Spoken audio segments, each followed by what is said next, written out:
Hi everyone, it's Cathy Zielske. Welcome back to my YouTube channel. Today's card project features a supersized ampersand. And I like big type, I cannot lie. And if you like big type too, this stamp set is really fun because it's got a bunch of different sentiments to mix and match for a variety of themes that you might want to create. So let's take a look at the stamps.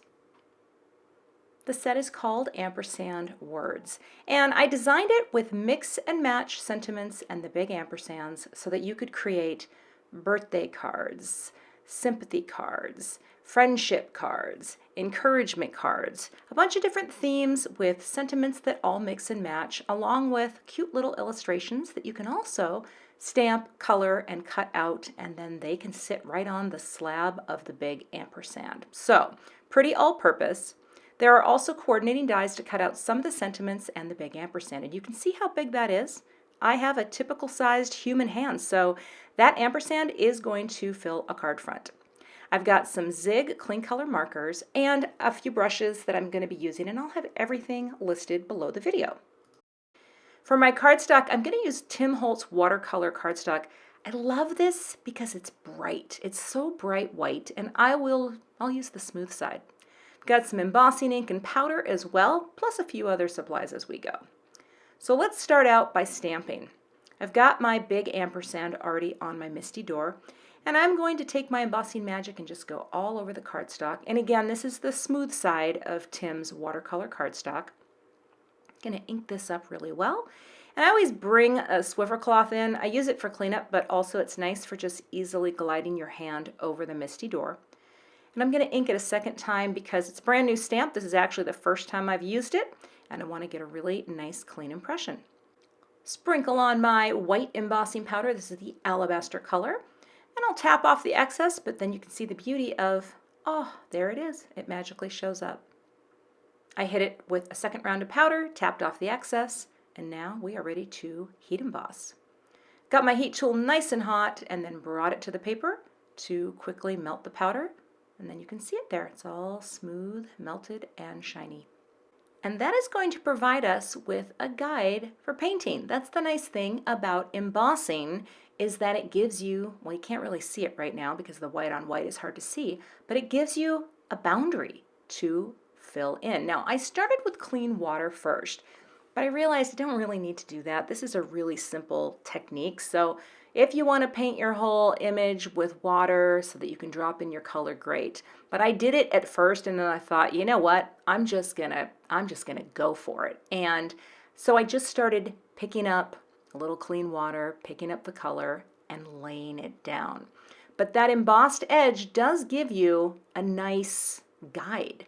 Now I changed paintbrush sizes though too, because I felt like the brush that I started with, which I think was about an 8 maybe, it was just a little too big, and I started going out of the line, and so I switched brushes. But if you go out of the line and you take a little clean water on, I just use a paper towel, you can kind of dab it off and pick it back up. So, you know, don't worry if you make a little mistake. It's watercolor. It's supposed to be messy. Now my goal here was just to go in rainbow order on the way down, you know, and pick it up as I went. I kind of ran out of room for my blue and purple, so that was, oh, we're going to panic and put it in at the end, but I think it's nice. And again, just working my way back over and then up the ampersand. Now here's the cool thing about this particular ampersand. This is a slab serif. Do you know what a slab serif is? Well, it's just a font that has very squared, flat little feet and, well, this thing here.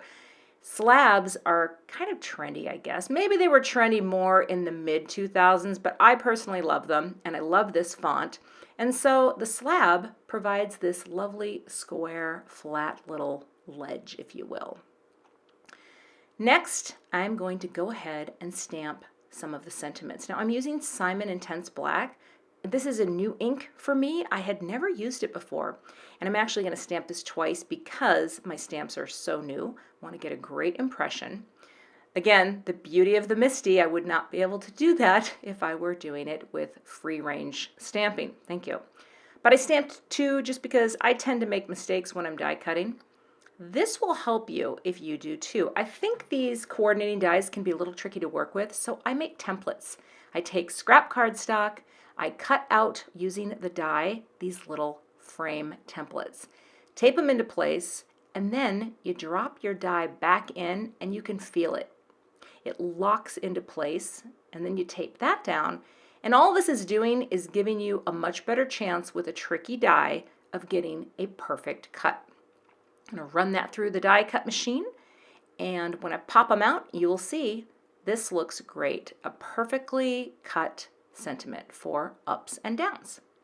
I didn't use a template for the ampersand because I thought it was very easy to frame out. Cut it out there, and that looks great. I've got some Simon Says Stamp black cardstock. I'm going to powder it up here with my embossing magic, and I'm stamping down a couple sentiments. I wasn't sure which one I was going to use, so I give that nice even pressure, sprinkle on my powder, and tap off the excess.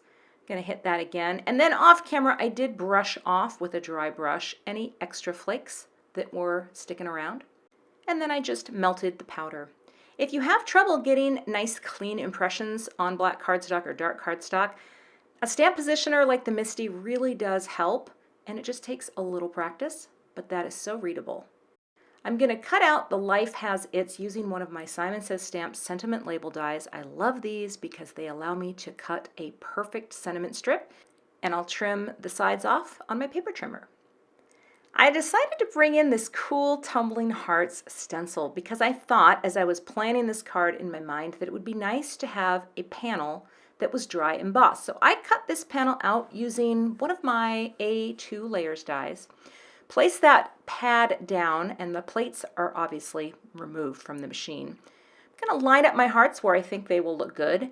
Put the embossing plate on top, and this is a Spellbinders Platinum 6. Running it through, and it does that. I love dry embossing. So if you have stencils, you can do more than just stencil on like mediums and color. You can use them for dry embossing.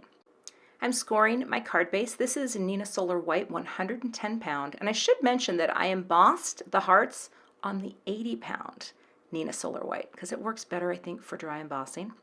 But getting my card base prepped here, I added foam tape to the back of that embossed panel, and I'm popping it down.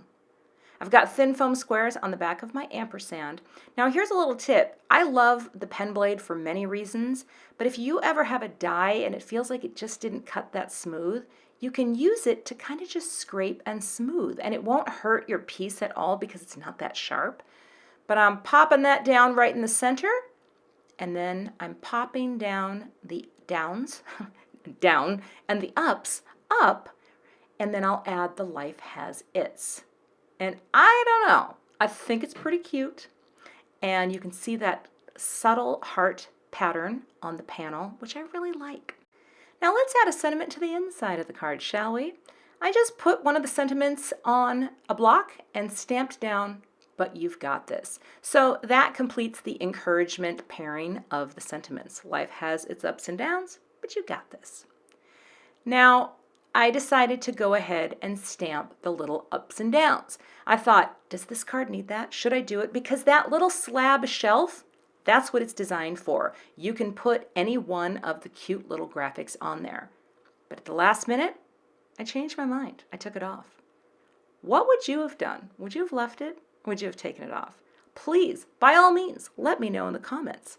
Also, I would love to have you become a subscriber to my YouTube channel, and if you do subscribe, be sure to hit the gray bell below the video so you don't miss the next time I post.